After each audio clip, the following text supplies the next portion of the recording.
gotta open the box for you since you don't know how. No. This thing's a monster. Humsienk. Get a dolly. I have it right behind you.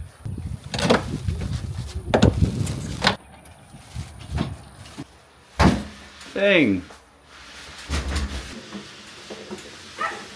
Dang, that thing is nice.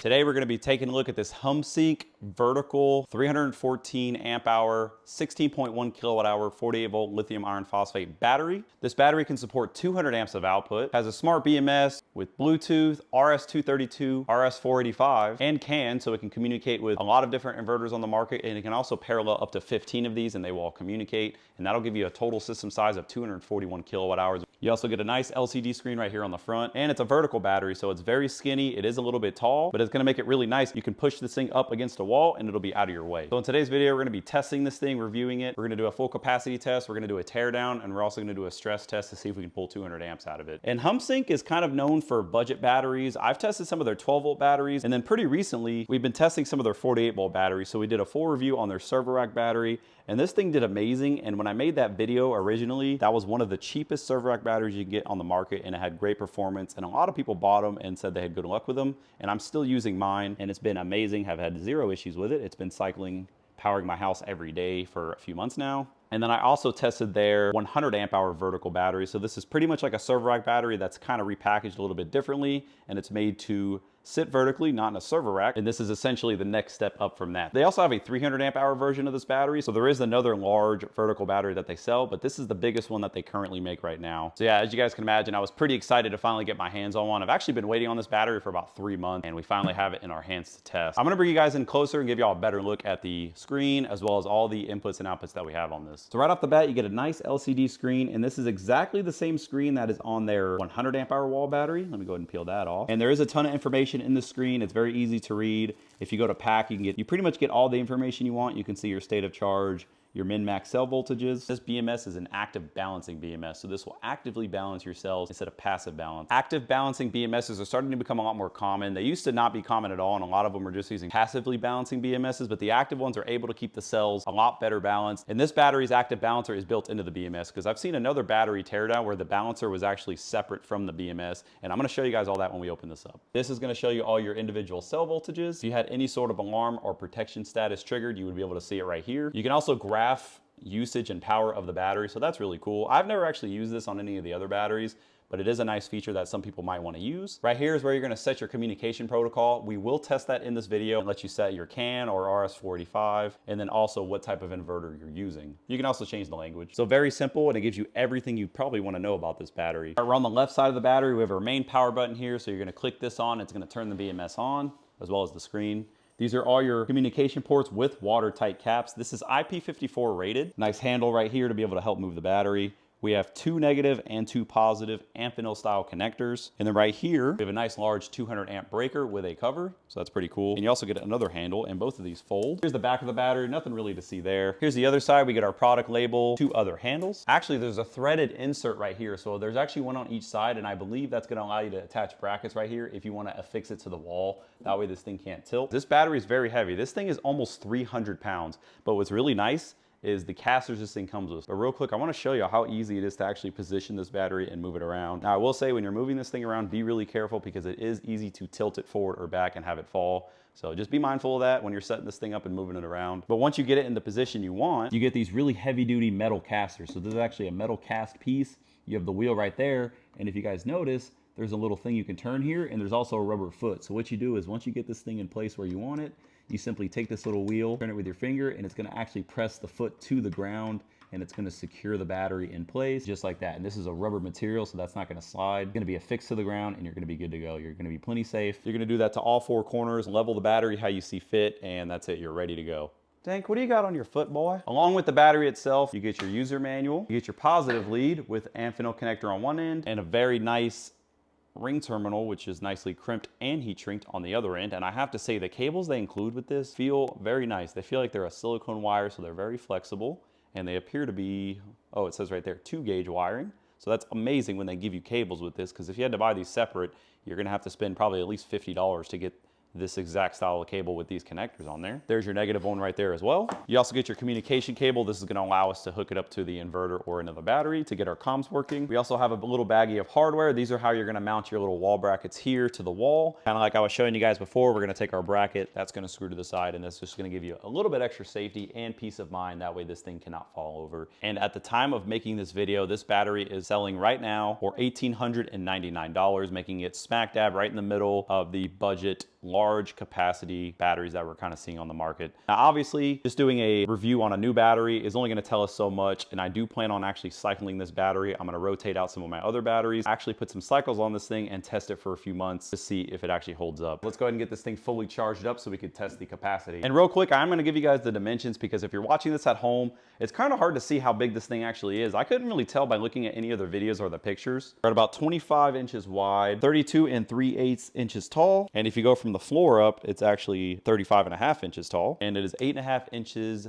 deep, and it weighs 300 pounds. All right, I got our Humsienk 314 amp hour vertical battery fully recharged. It is connected to this SunGold Power 5,000 watt pure sine wave inverter. That's going to provide the load for our capacity test. We're going to do it at 0.2 C, which is about 62 amp. In order to keep track of everything, we're going to be using this current shunt right here, and we're going to get a total amp hour reading right here once the test is done. And there we go. That's about the closest I can get to 62 amps. So we're going to run the test at 60.32 amps. Should take about 5 hours to fully discharge the battery. Then we're gonna be able to get our capacity number. Our capacity test is just finished up. I did go ahead and turn on the charger, and we are at 317 amp hours. That's what we were able to get out of this battery. We're at 0%. 43 volts. So it did pull over the advertised 314 amp hours. I went ahead and connected our Humsienk 314 amp hour vertical battery up to the EG4 12000 XP, and I even connected communications and got all that working. If you're curious of what settings to use for communications, it's gonna be lithium setting number 2 for the EG4 and pylon for the BMS setting on the battery. That seems to work with a lot of the batteries that I've tested on the channel, and I've always had good luck with it working. So if you look, our battery state of charge is 89%. On the inverter screen, we're also showing 89% state of charge. So that way we know we're getting good communication with the inverter, and this thing should be ready to test. Now, if I could lift this thing, which I can't, I would put it on the cart and it'd make a really clean and really awesome portable solar power system that you could power quite a bit of stuff with. But this is how we have it set up just for the test. Here we are on the computer looking at the EG4 monitoring software connected to the 12K XP. And as you guys can see, we're also getting some battery information on there as well, so we do know that comms is working. I don't really know how to configure that. Every time I plug a battery in, they all kind of have different settings, so if anybody knows more about that, let me know. Now the BMS in this battery is rated for 200 amps. I'm gonna put a 200 amp load on this battery, connect this thing to an electric car charger. We're gonna pull close to 10,000 watts out of this battery and just kind of see how it does. Luckily, this little power cart I built just for this purpose has 120 volt plugs there. We have a NEMA 1450 there, as well as all the adapters I need to plug in pretty much whatever we want for load testing. And I would definitely consider this more of an extreme test, because in the real world, if you have multiple of these batteries, you're probably not gonna pull anywhere near 200 amps, and I would recommend you don't do that anyways, but it is gonna be good to see if it can even handle it, how the hardware and everything holds up. So there's our big 1450 extension cord, and it comes all the way out here. We're gonna set our charger to 40 amps. This is an adjustable rate EV charger, which are really nice because you can pick exactly how much current you wanna run. There we go, we're at 40 amps. Now we're gonna plug it into the vehicle. As you guys can see, we're pulling 9,956 watts. We go over to our battery screen. We're pulling 204.9 amps, almost 205. So with this very simple setup using this very budget battery, we're putting in about 10,000 watts of charging power into an EV, which is pretty amazing. I'm just gonna let this thing run and see how the battery does and see if it shuts down or does anything weird. But it'd be really cool maybe to get one more of these, stack 2 of them on this cart and have a full portable EV charger. Because if this thing can handle 200 amps by itself, then 2 of these sharing that load would be even better. And for those of you curious, we're putting almost 20 miles per hour of charging into this vehicle. Now this vehicle is equipped with a 120 kilowatt hour battery, so it's very large. Oh, Dank found me. What up, Dank? All right, we've been running this setup now for about 20 minutes. We've had 0 issues or hiccups. It's been running it flawlessly. The only thing that's getting remotely hot are these wires. These are definitely not made to hold 200 amps continuous, so they are a little bit warm. But other than that, the Humsienk battery is doing amazing. Had no issues, no flaws. Still at 73% state of charge, so that's pretty cool. Pulling 207 amps. I went ahead and laid the battery down on the ground. Now we're gonna pop the cover off so we can get a really good look at the inside of this thing and see how the build quality is. We're also gonna try to identify the type of cells they're using. Now, hopefully this thing's built as good as some of the other Humsienk packs that I've reviewed in the past. So far, they've all been pretty good. This thing feels like it's on there pretty good. Oh, okay. Let me unplug the screen so we don't rip the wire out of it. Here's a pretty good first look at this thing. So far, it looks really good. Here's what the back panel looks like. There's our screen from the other side. We have this bracing bar they put right here to stiffen up the cover. We have a very similar BMS that we saw in their server rack battery and in their other vertical 100 amp hour batteries. Hopefully you guys can see that with some good detail. It's a 3 amp active balancer rated at 200 amps, just like the specs say. Here's all of our balance cables nicely routed, and looks like they even put some sealant on the connections to ensure that they're secured very well. This wire right here goes to the screen. Here's all our balance wires, all loomed up, zip tied up. That's nice. No free floating wires. That all looks really good. On the other side here, here's another big loom of wires. They also have those all loomed up. That looks like our networking board to handle all the communication features. All the connections to the BMS as far as the current carrying connections are bus bars. So if you look, we have a pretty large bus bar on the output right there. And that's actually going to the negative terminal of the battery. So that's our main negative right there. And then out of the BMS, it's gonna go up. It's gonna go this way, down right here, and connect to our main negative terminal. This is our main positive terminal. It goes to this large breaker switch, and then that also comes up here, zip tied along the battery, and goes to the positive side of the battery right there. The cells are configured basically to where we have 8 cells right here with the poles facing that way.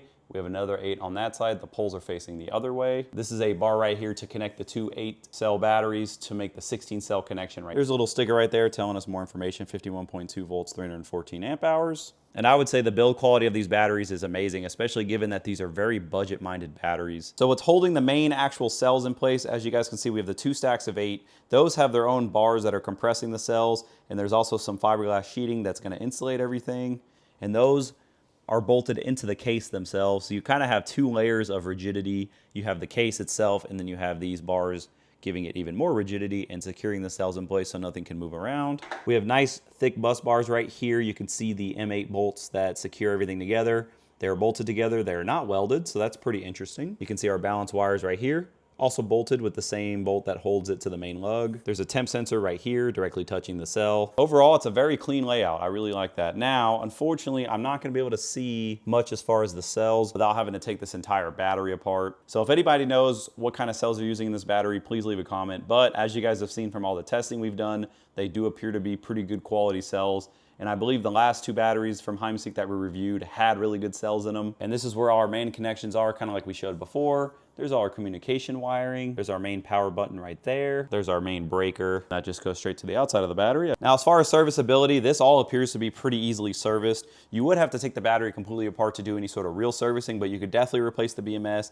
If you really wanted to, you could take these cell holders all apart. Everything's bolted together. You could replace your cells or upgrade your cells maybe in the future if they came out with a newer style cell that has the same form factor with more capacity. You could easily go in there and change all that. So I'd love to see that. There is some sustainability there. Well, guys, that's gonna wrap up testing and reviewing this Humsienk vertical 16 kilowatt hour, 314 amp hour lithium iron phosphate battery. I'm gonna go ahead and put this thing in service with the rest of my system, which brings my total grand system capacity up to 193 kilowatt hours. Very excited to have this thing. I think here in the future, I want to do a vertical battery showdown because now I have quite a few of these, and I would love to do a full video comparing, contrasting all of these, going over the features, the price, the build quality, and all that. But overall, I'm very happy and very confident to have this thing in my fleet. Everything I've seen as far as performance numbers and the build quality, I will have no hesitation recommending this battery. I'm very happy that Humsienk is really stepping up because a few years ago, this was probably one of the cheapest battery companies I've seen. But they've very slowly been innovating and bringing some really good stuff to the market. The price they're selling these things at, it's almost hard to beat even some of the DIY stuff. Now, the only thing I really can't say for certain is how this thing will hold up over time. So we're gonna continue to use it, put it in service, see how it does. If I have any issues with it, I'll make another video addressing those issues. And I also do have some ideas for some future projects I wanna do with this battery as well. Now, if you guys have any suggestions of what you guys wanna see me do with this battery, leave it all in the comments. If you have any of your own personal experience, good or bad with this battery, also leave that in the comments. Me and everyone else would love to hear about it. I'm gonna be in the comments reading and replying to as many as possible, as always. So thank y'all so much for joining me for this video, and I will see y'all in the next one.